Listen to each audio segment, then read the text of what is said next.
Clic, bonsoir cinéphiles et cinéphiles. Aujourd'hui, je vais vous parler de ceci. Mais avant une chose, je tiens à remercier mon technicien, Krakout, qui laisse des plumes de temps en temps avec nos sauts d'humeur à Connor et à moi-même. Mais bon, c'est un brave petit palmipède hein, quand même. Donc on tient à le remercier. Alors, aujourd'hui, je vais vous parler, est-ce que vous aimez reprendre et garder votre souffle? Eh bien, on va vous parler de The Deep House. Que voici, que voilà. Un film qu'on attendait avec le slasher, qu'on a vu et qu'on a vraiment apprécié. Et c'est un film très profond. Alors, le petit synopsis, parce que bon, j'ai le slasher qui vient de faire LOL. Il n'aime pas tellement mon humour, hein, donc voilà. Synopsis. Un jeune couple américain spécialisé dans l'urbex. Ouais, le slasher et moi, on en a déjà fait de l'urbex. C'était assez passionnant. On aimerait bien d'ailleurs en refaire. Donc, juste petite parenthèse, je l'ouvre et je la referme de suite. Si vous connaissez près du nord de la France des sites d'urbex, pensez à les envoyer dans les commentaires. Ça nous ferait super plaisir pour faire de l'urbex. Et peut-être même aussi avoir des locaux où on pourrait peut-être filmer, parce que le slasher, comme vous savez, fait des études de cinéma, et pourquoi pas continuer à faire ces films et peut-être se projeter dans des futurs films cinématographiques. Voilà, je referme la parenthèse. Donc, jeune couple américain spécialisé dans l'urbex, exploration urbaine, bah oui, je rectifie quand même, au cas où vous ne le sauriez pas, décide d'aller explorer une maison réputée hantée qui a été ensevelie sous un lac artificiel, mais celle-ci semble se refermer sur eux et le couple se retrouve prisonnier de cet endroit chargé dans les plus sombres histoires. Eh ben déjà, j'envoie le DVD sous un lac où il y a plein de maisons. Là, c'est pas un problème de trouver. Et nous, qu'est-ce qu'on fait? Je prends mon souffle et on plonge. Nous voilà donc dans le sud-ouest de la France. On est paumé. Bah, s'il était si facile à trouver, il serait pas vraiment super secret ce spot, non? Pierre veut bien être notre guide jusqu'à un bras du lac isolé au milieu de la forêt. Au fond de cette partie du lac, il y a une maison parfaitement intacte. C'est indiqué nulle part. C'est loin, mais je vous promets, ça en vaut la peine. Nerveuse? Un peu.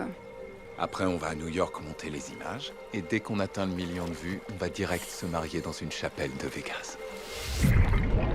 La visibilité est plutôt bonne. On atteint le premier plateau à 10 mètres de profondeur. On y est. J'avais oublié à quel point les gens étaient superstitieux par ici. Et voilà.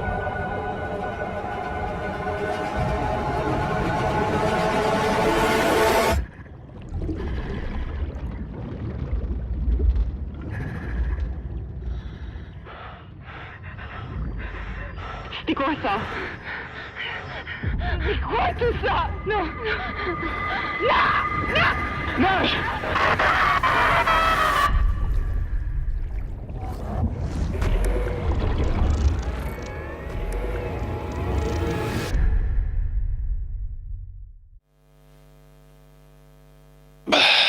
J'espère que vous avez aimé cette bande-annonce. Moi, j'arrive plus à avoir à reprendre mon souffle. Je suis trop vieux pour ce genre de choses. D'ailleurs, même, je me rappelle quand j'ai été nager il y a 3 ans en Crète, j'arrivais même plus à sortir de la mer. La mer, elle voulait... c'est pas l'homme qui prend la mer, c'est la mer qui prend l'homme, comme le disait Renaud. Et la mer en Crète, elle m'a pris plusieurs fois et le slasher rigolait de ma gueule. Enfin... Alors, j'ai bien aimé ce film, l'ambiance et la façon dont c'est filmé. Alors là, franchement, oui, non, je ne suis pas le petit Grégory. L'ambiance du film est vraiment super et comment c'est filmé, c'est monstrueux. Et l'urbex, dans l'urbex, nous plonge dans l'histoire. Dommage que la fin nous laisse sur notre fin. Je pourrais dire oui et non parce qu'on s'y attend. À ce qu'il arrive, on s'y attend quand même. Ce que j'aime bien, c'est que c'est filmé vraiment par des robots. des robots sous-marins par du matériel d'urbex. C'est ça qui est vraiment bien. Ce film est vraiment passionnant. Donc il est en français, sous-titres français. Pourquoi, vous allez comprendre. C'est un film taratata belge et français, Cocorico. Anglais DTS 5 points, vous allez comprendre pourquoi aussi. Et du 5.1 français. Alors la réalisation est de Alexandre Bustillo, que Connor connaît très bien, et Julien Moury, que Connor connaît très bien aussi. Scénario, pareil, donc d'Alexandre Bustillo et de Julien Moury.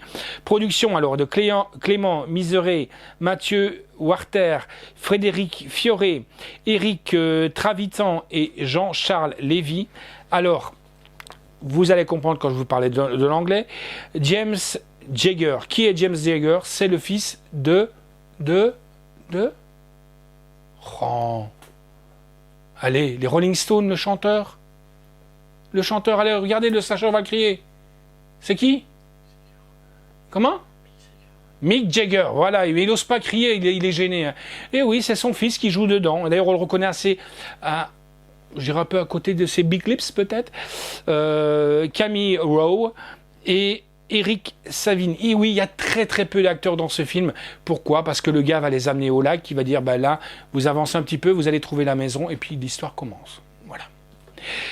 Musique est de Raphaël Guesquia, photographie de Jacques Ballard, montage est de Baxter, décor est de Hubert Pouille, costume est de Alice Ezartier, effet visuel est de Thomas Duval, durée du film 1h25, c'est largement suffisant. Effet visuel, donc je voulais est de Thomas Duval, durée du film 1h25, édition Apollo Film, distribution Warner Bros. Home Entertainment. Ça commence à être fatigant. Sortie vidéo était le 2 mars 2022. Date de la sortie en salle était le 30 juin 2021. Bonus, on a le making of, scène coupée et la bande-annonce. Franchement, si vous voulez vous mouiller un peu, regardez The Deep House, qui est génial. Ciao les amis.